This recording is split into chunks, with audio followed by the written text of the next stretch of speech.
What's up, folks? Zoe Hopper here.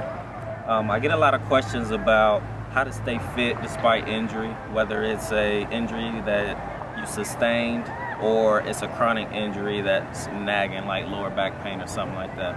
So I wanted to go through some of the most common mistakes and things to avoid, but also wanted to show you a few exercises and things you can do to get over those nagging injuries. So by the time I got into high school, I played football in the fall. Winter was wrestling season, spring was track season, and then when the summer came, it was time to get ready for football again. So I would always find myself having lower back pain and little nagging injuries that had me seeing our trainer and things like that. And it can be discouraging to stay active and to keep exercising. But I'm here to tell you that there are ways in which you can strengthen your core, things you can do to get over injury and stay fit. So a few months ago, I experienced some swelling whenever I did any heavyweight squatting or any physical activities for extended amounts of time in my right knee. So I went to the doctor and got an MRI to have the knee checked out.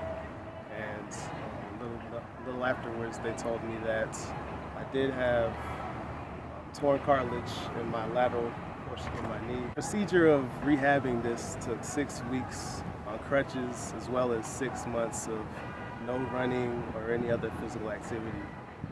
It was a very difficult rehab.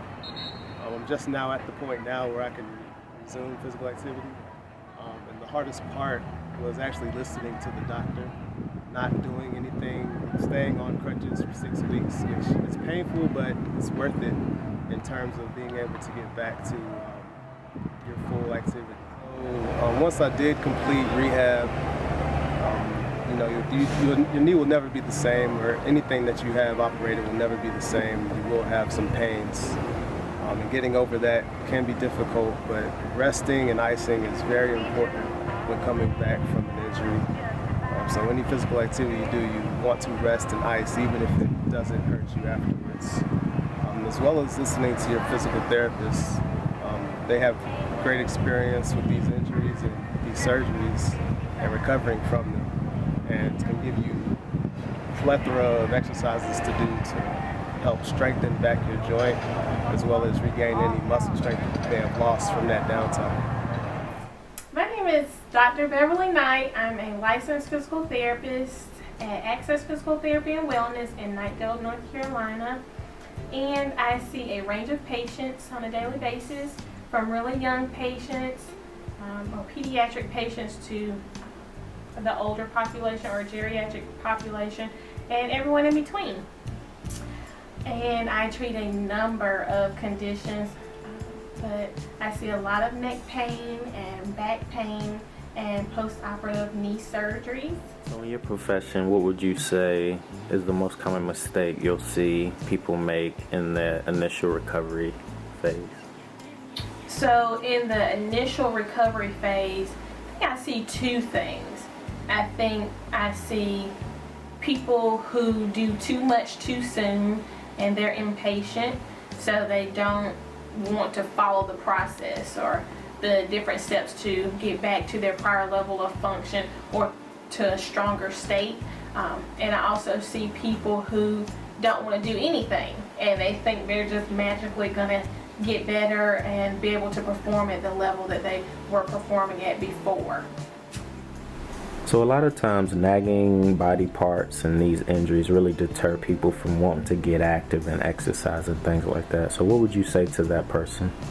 So I would tell the person to seek the advice of a healthcare professional, such as a physical therapist.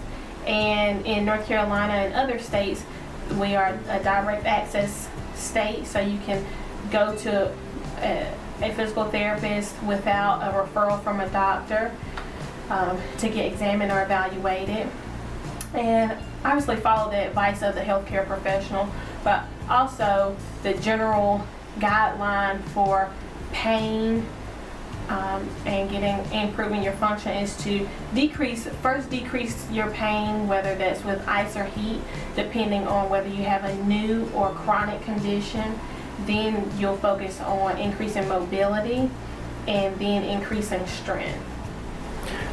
So what would you recommend for someone who's trying to stay fit despite injury? would recommend people do what they can with what they have. So if it doesn't take a lot of equipment all of the time, but if running hurts your knees and your low back, then don't run. Do a brisk walk. If that still puts a lot of pressure on your knees or your low back, try biking or swimming. Both of those are great workouts and create for mobility. So my second recommendation is to allow your body to recover after a workout, especially an intense workout, because if you don't, then you can cause injury or re-injure yourself. And with recovery, it may be a matter of resting and deciding what to eat or what's good to eat to help with the recovery process. So my third and final recommendation is to get rid of the mantra, no pain, no gain. In my professional opinion, there is a thin line between challenging your body and injuring or re-injuring yourself. And with pain, you have to be careful with working through pain, because it may mean your form is off with trying to do a certain exercise, or your body can't tolerate the challenge that you're placing on your body. So here are 3 really great core stabilizing exercises that are low impact that you can do to get you on the right track. So the first exercise is just the bodyweight squat. So if you're just beginning or you don't feel strong enough doing the squat, you can get you a chair or a box or something to sit on, so that when you go down, you sit on it and come back up. You're gonna keep your feet shoulder width apart, bring your arms up, weight back on your heels, down, explode up, core tight.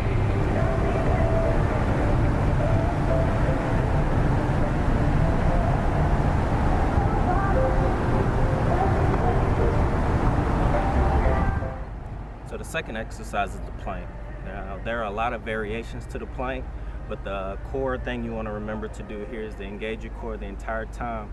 This is an isolation movement that instead of trying to move weight, you're trying to restrict your body from moving. So you can either, if you're a beginner, you can get down on all fours and kind of reach left hand, right hand, left hand and right leg, and so on and so forth. My intermediates, I want you to get in push-up position and hold that plank as long as you can, alternating left hand, right hand, and with your legs. And then for my more advanced, I want you to just add time onto that plank. Hold it longer, engage that core.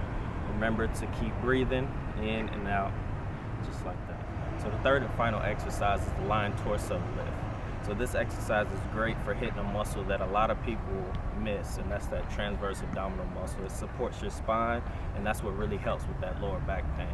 So what you're gonna do is you're gonna lay down flat, bring your feet up, and then you're going to deeply inhale, and as you exhale, you're gonna raise your torso up off the ground and hold it for a good 3 to 4 second count. Despite injury, if you are patient with yourself, if you stay consistent, and if you listen to your body, not only can you continue to live an active lifestyle, you can be stronger than you were before.